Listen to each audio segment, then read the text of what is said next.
Hi, it's Wednesday, January 21st, 2026. You're tuned into Why America? I'm Leeja Miller. This morning, Trump gave an address at the World Economic Forum in Davos, Switzerland. That address, riddled with lies and the ramblings of a mad king, combined with his speech yesterday celebrating 365 wins in 365 days as president, which also featured an hour and 45 minutes of largely incoherent ramblings and lies, as well as the absolutely batshit cuckoo bananas letter that he sent to the Prime Minister of Norway about Greenland, which we talked about on Monday. You can watch that episode after this. And his middle of the night ramblings on Truth Social. All of that combined indicates to me, and also to a number of other people, that Trump is actually off his fucking rocker and not fit to serve as president.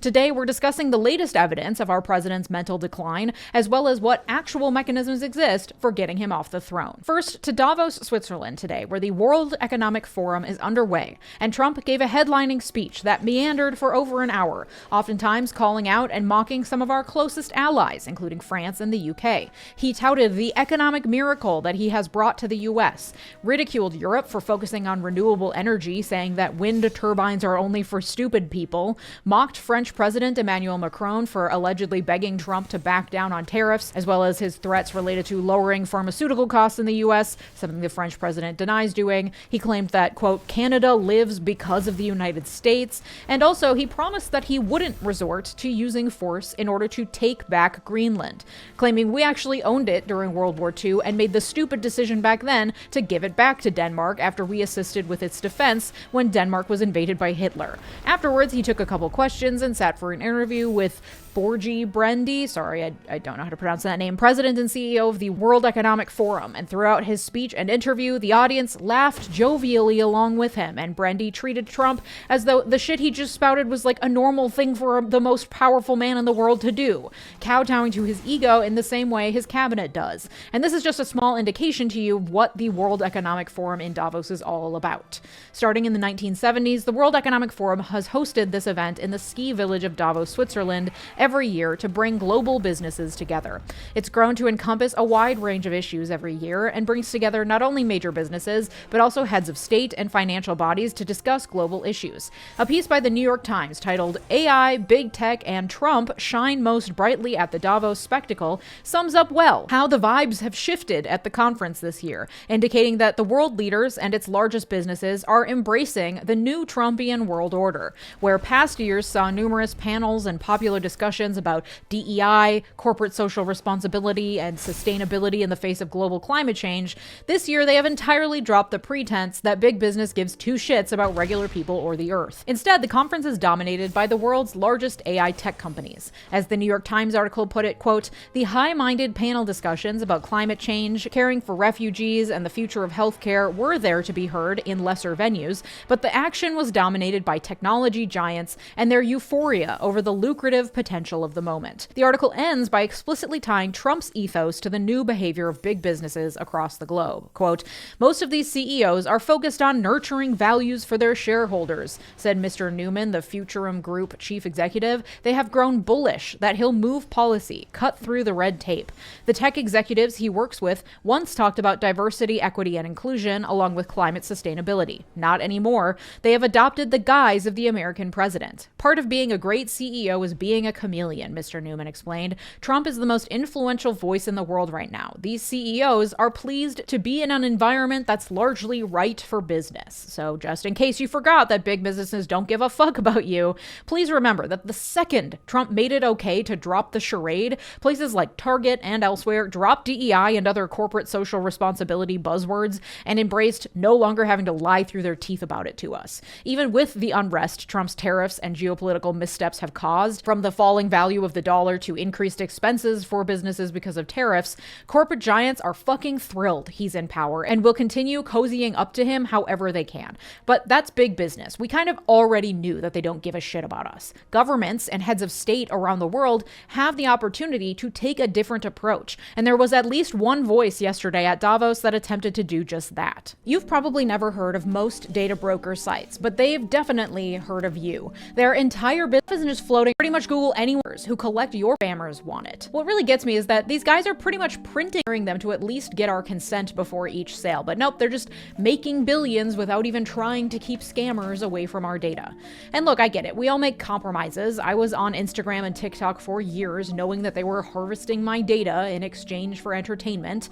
I recently deleted both apps to break the habit, but it's tough when so much of society revolves around social media. And that's a big reason why I use Aura, the sponsor of this video. Aura identifies data brokers exposing your info and submits information on these sketches. Why I use Aura.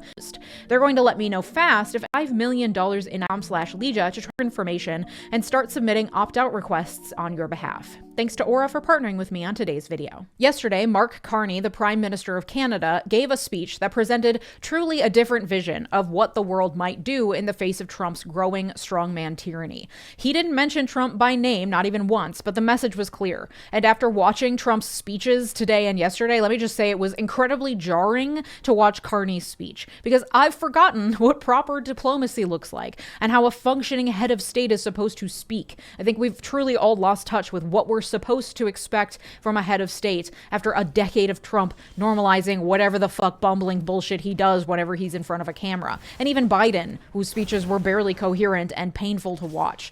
Unlike Trump, whose speech meandered for over an hour at Davos, and he said mostly nothing, Carney's speech was a short 15 minutes and to the point. In it, he said that the international rules-based order that came out of World War II was partially based on falsehoods, that some governments received asymmetrical treatment, and the most powerful could exempt themselves at any time from the rules as they applied to everyone else. And that world order has ruptured. Great powers have begun using economic integration as weapons. Tariffs as leverage, financial infrastructure as coercion, supply chains as vulnerabilities to be exploited.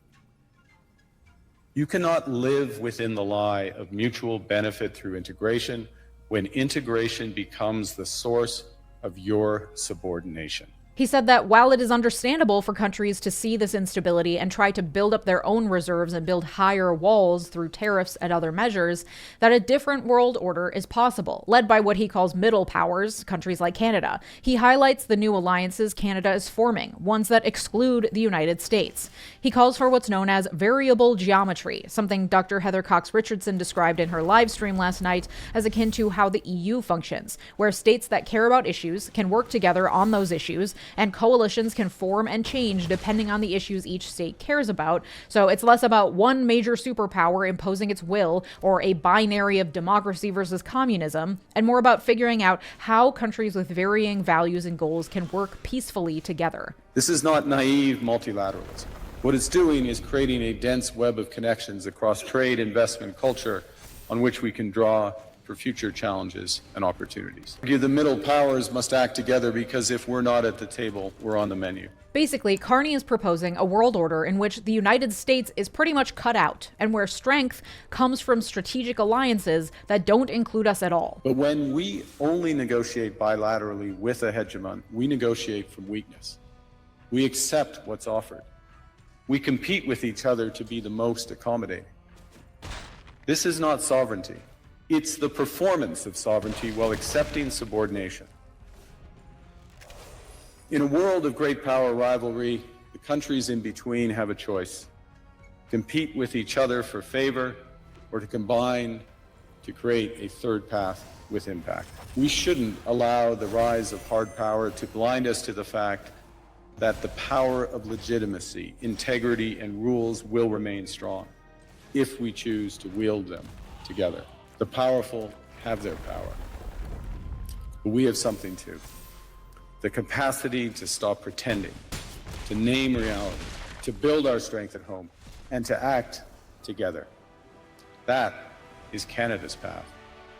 We choose it openly and confidently, and it is a path wide open to any country willing to take it with us. Carney's speech was met with a standing ovation, and it presents a clear path forward for countries that aren't the US to band together and find strength that way. It's a world order that simply doesn't include the US at all. And Carney's speech stood in stark contrast to Trump's blathering the next day, which is why I wanted to include clips of Carney's speech because, again, I think Americans have forgotten what it sounds like when a head of state has a grasp of his faculties and of the English language. Not that Carney is above reproach as a politician, but but it offered a hopeful way forward for the countries that are currently scrambling to know how to respond to Trump. And that way forward also stood in strong contrast to the reception Trump received from big business and big tech and the billionaires who are quick to adopt Trumpian strongman tactics and drop the whole DEI Act, which offers us as economic actors a similar option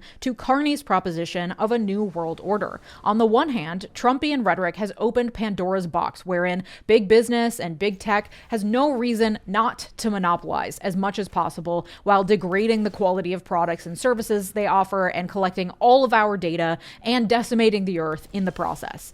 On the other hand, we all knew that the whole DEI and corporate social responsibility initiatives in corporate America were fake. Now, at least, we can drop the pretense and have a real conversation about how we fit into the equation for big business and tech giants and billionaires. Because the reality is, they need us. They need us to give them our data, to give them our money for shittier and shittier products and services, and they know that we will continue to do so because it's the status quo. And yet there is a way forward, one that focuses on community-driven economics, buying local from small businesses, bartering and trade, sharing resources within your hyper-local community, and opting out of big business wherever possible. There is power in opting out of the global economic system that victimizes all of us. As the world feels scarier and crazier, it is completely understandable to have the urge to live off the grid alone in a farm with a bunker where you're completely self-sustained and an island of one.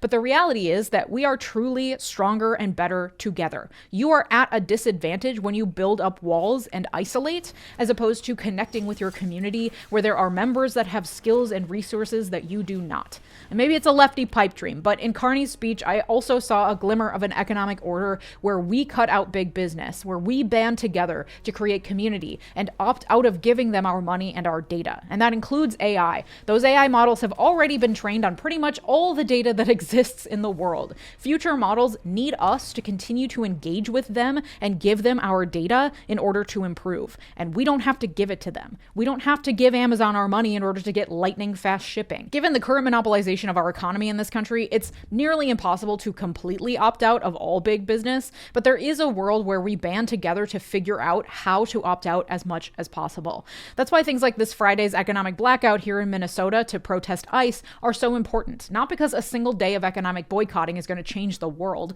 but because it shows us and the world how powerful and united we are. It shows the ruptures in the world order, and it says we're not okay with it. And it makes it more acceptable for others to follow suit. They see how many people do not agree with it, and they think, oh, maybe I can stand up against this as well.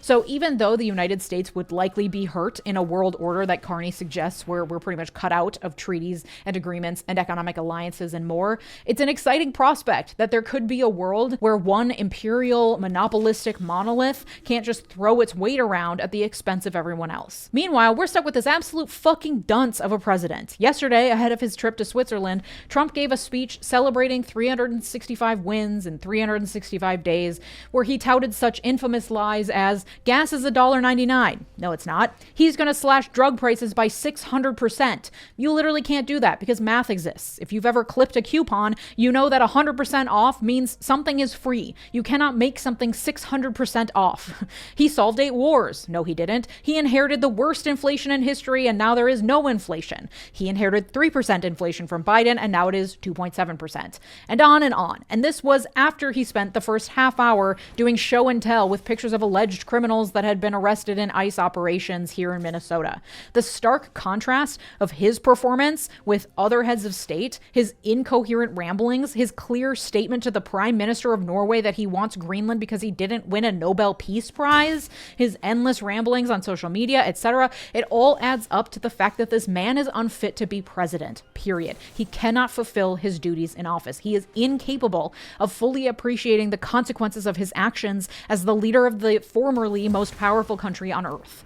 So what can be done about it? Some Democratic lawmakers are calling for removing Trump and invoking the 25th Amendment. And at this point, I don't even know why people are bringing this up, frankly. The 25th Amendment provides that the president can be removed due to incapacity, but it requires that a majority of his cabinet and his vice president determine that he is incapacitated and write a letter to Congress saying as much, and then Congress votes on his removal. That ain't fucking happening. Have you seen the cabinet meetings? It's a room full of spineless brown nosers, and that's very much on purpose. There is no one in that cabinet, let alone enough to invoke the 25th Amendment, who would stand up and say, hey, yeah, Trump actually isn't fit to be president. It's just not happening. The next option is impeachment. Again, that ain't happening. There aren't enough votes in either the House or the Senate to impeach and then remove him. There might be after these midterms, and Trump knows that, which is why we should not discount the steps he might take to do everything in his power to ensure that the midterms come out positively for him, no matter what the actual vote tallies say.